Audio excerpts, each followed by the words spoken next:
Good afternoon, friends.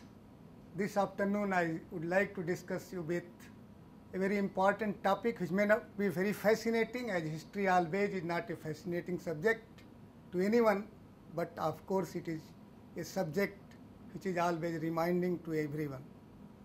It reminds us what we achieved, what mistake we committed, and what can be done in the future to address those issues which are not concerned to a particular continent, a nation, but at a global perspective.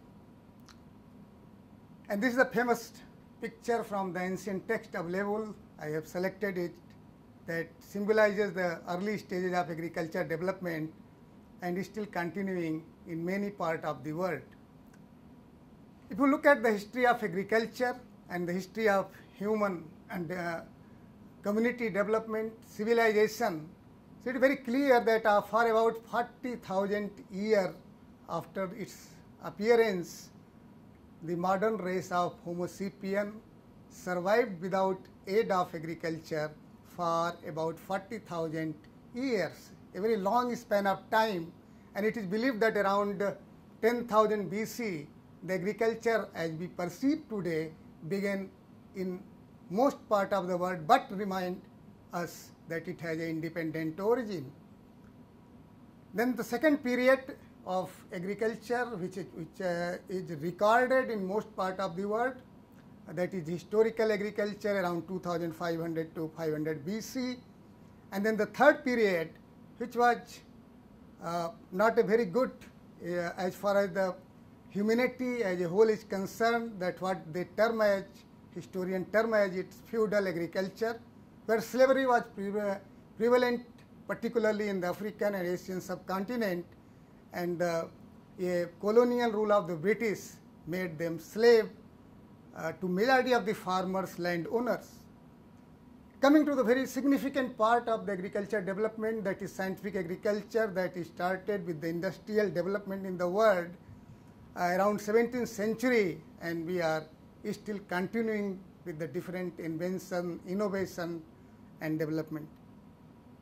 The most important impact, if you look at the modern agriculture, is improved crop productivity and food security, mainly on account of the genetic improvement in the crop varieties, coupled with the matching fertilizer and irrigation management practices, disease and pest control through genetic improvement or through the use of the pesticides, and more important is the extension services rendered to the farmers and their adaptation by the innovative farmers around the world, be it government, NGO, or agriculture university per se. And that has led to the less famine around the world, and it's always remind me the famous Bengal famine that Indian people suffered. Then the question comes, whether green revolution is always a win-win situation? Does it have some limitation? Do we have some challenges that the global agriculture facing today? Probably we have to look on the followings. And this is what people say this is the fallout of grain revolution.